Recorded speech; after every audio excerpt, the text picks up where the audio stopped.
Kulendi. 2026 mudhara Geza kutaura kuti zvoni Mnangagwa will go whatever is something zvagara zvanga zviri kutaurika kudhara. But my question is it possible? How is he going to remove Mnangagwa in 2026? This is the question yekuti kubvunzwa navanhu vakawanda. Umwe ndamboona angave vanhu vangachikomenda umwe akanditi iwo manje usikutoziva zviri kutoitika manjewo. Chikutoya chatoitika apa chatoitika ma1 chaiwo. Inini politics manje handite dzedzedze kutonzwawo kunzi hanzi kana kuti maleaders aya munenge muchitya. Inini I know them. Zvekutodaro even personally munhu akatotaura ndokwanisa kutodictator kuti uyu ari kunyepa uyu ari kutaura chokwadi. If you guys still remember, one thing that I like about most of you guys, because hamusi vanhu vekuti matanga kundifollowa nhasi vazhinji venyu manga makatonditarisa tichiita zvinhu zvekubva kudhara. Kana muchiri kurangarira nguva yakati tikwa maelection a2023 ndakatotaura ini ndakati zvinhu izvi maitikire ese hazviri kuitika izvi. Chamisa achangouzwa maresults kutongonzi ndo maresults atobuda. The next thing haana kana chaachambotaura chabva angonyarara utongosiyana nazvo utongodisappear pamap otoona kuti z because chiri kuitika ndechekuti Chamisa haasi kufaitana Mnangagwa. Imimi vanhu munenge makatarisa chinhu ichi munoona anenge achifaitana munenge muchiti Chamisa versus Mnangagwa. No, it's not Chamisa versus Mnangagwa, it's Chamisa versus system. Saka system inenge yakagadzirwa haikwanise kuti iye ari one as an individual kuti ane kana zvaanokwanisa kuita against that system. It doesn't make sense. But system inokwanisa kurwiswa nevanhu vese chaunga chese chikataura kuti we don't want this. Ndosoka muchiona kuti even kana pakanzika kuti paitika zvakadai so vanhu vari kurovana pavanzi chaunga chabuda chajamuka zvezvo kana zvonzi kwakaswa mutemo kuti mademonstrations abvumidzwe Zimbabwe yese ikabuda that system inokurirwa because vanopedzera vashayaka zvekutaura zvacho nobvanzika mukudzvanyirira vanhu ivo vari kuti havasi kuda izvozvo. But maZimbabweans manje makawadi anotoona katomirira kuti vakanzi Chamisa versus Mnangagwa vada kuti Chamisa wacho aende hameno vanofunga kuti ane anything chaanokwanisa kuita kana kuti ane any power anokwanisa kuita.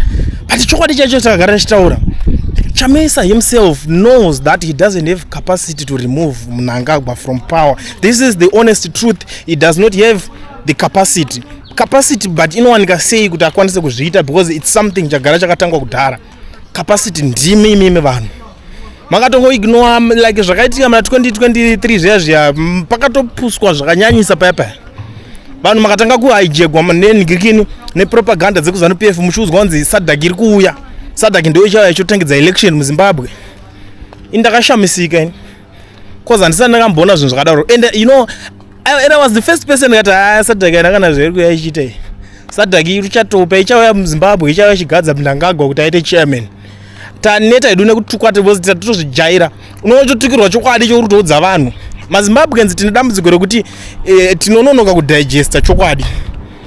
Ameno huro dzedu dzinenge dzakatetepa zvekuti tikaudzwa chokwadi in time we don't listen.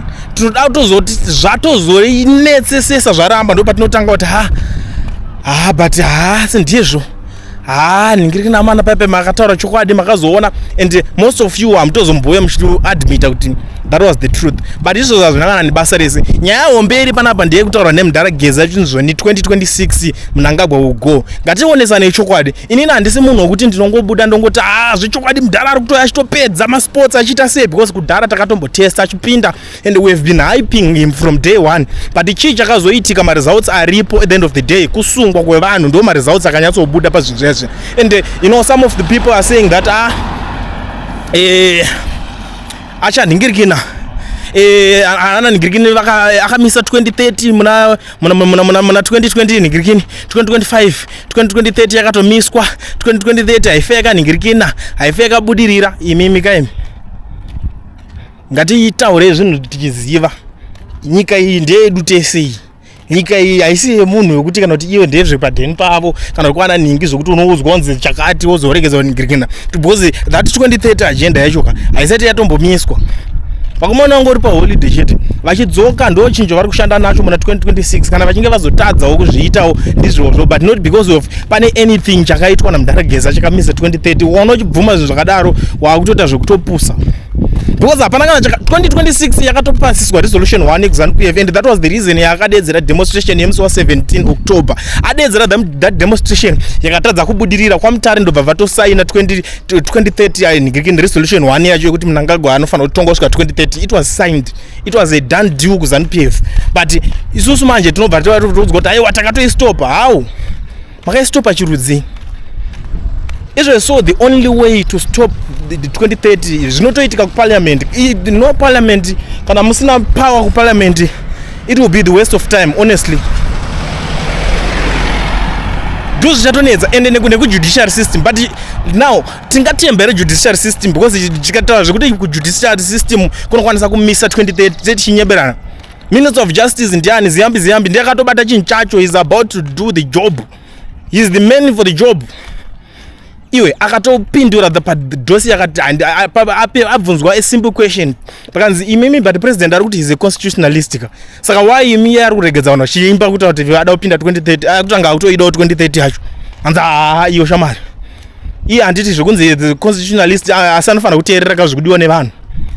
Constitution yacho handiti munhu avanhu vakamuta apinda anoramba achienda, asi iye adaro kavanhu ndo vari kudaro. Dear Minister of Justice here. Saka totaura kuti ziyambi imimi, do you think kuti ziyambi anoteerera Geza here? Ziyambi he was the first person kubuda achizivisa maZimbabwe kunzi Geza wacho ari kutonzi akauraya munhu zatofa vatomubata. Do you still remember that?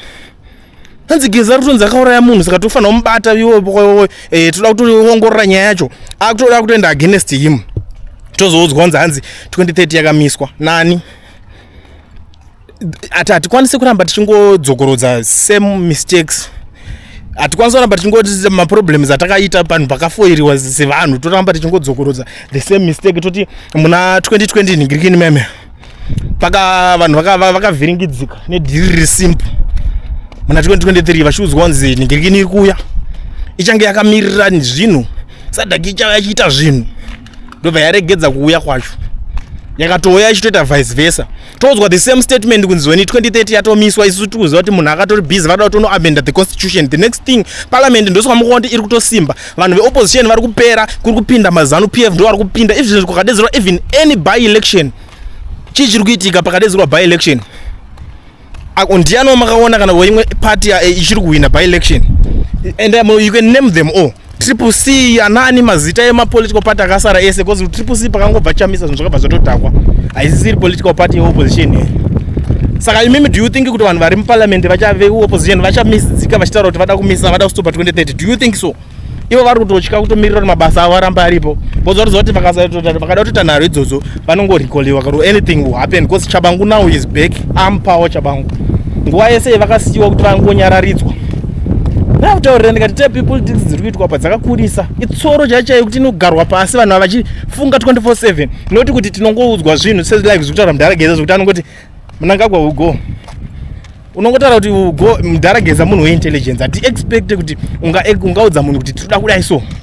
Chero iwewe chaichayo ukanzi bosi wako pabasa, uonzwa bosi wako utanga kutoti ndichata kudzinga basa, unotanga kutotsvaka mastrategies ekuti kana uchida basa iroro kuti usadzingwa. Ndozvo unotanga kutoita. Wakutotanga kutoziva kuti saka ndoita sei, ndinofanira kuenda kundotsvaga kana malawyer anondimiririra zviri pamutemo ere zvokuti andidzinge basa. Wakutotsvaga zvimaskillful zvokuti zvinhu zvakadaro zvisaitike. Kwete kuti tinongoudzwa kuti chakati kana kuti munotanga zvekuanaunzirwa. Because ngatitsvagei maways, ngatibvunza nechokwadi how to remove him. Ndapi maways anoshanda kuremova munhu wacho kuti anzi abva pepe anobviswa sei. Mubvunzo uda kubvunzwa, because izvezvo Mndarageza akadedzera imwe demonstration kana mwana wake chaiye hapana anoenda, chero hama dzake, chero mukadzi wake hakuna anopinda murodhi macho, because vanhu vakatoona matrue colors kudhara izvinhu maconsequences azvo.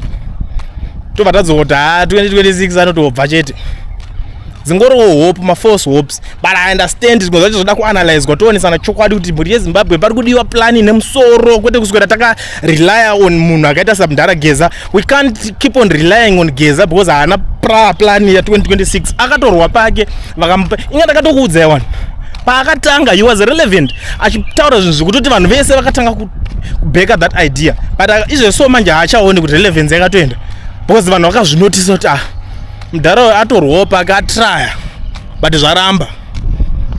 Izvezvi chaivo chekuti unzi uda kuti vakaudzwa kuti chingotiraya kudzosa that spirit ya 2017 munyika izve. So hatisi kuhesitata, tiri kutokusunga kuch, tiri kukuita inonzi kana tokurwa netreason. Treason ndo zvemadeath sentence zvezve, unosungwa zvekuti jeri racho ribude, utaura kuti zvinhu zvakadaro zvinonhingirikina. Maybe ndozonzi zvangu ndotaurisa, but inini ndinoenda totaura maonero angu, usiwedha uchazvifarira kuti uzvifarire kana kuti uchanonoka kuzvimedza. Zimbabwe kuti zvinhu zvibudirire muya pari kudiwa imwe plani, kwete kumirira plani yekuudzwa kuti tichazodai so taneta nazvo 2023 izvozvo Mnangagwa akutotonga anatopinda 2030. Iwe hazvishandi zvezve like zvikutaurwa. Ndaona mamwe manhingirikina mastatements ari kutaurwa paipai, and atoona ndikati iwe shamwari, this is something that we have been talking about from day one. Kulian TV, Team VAT.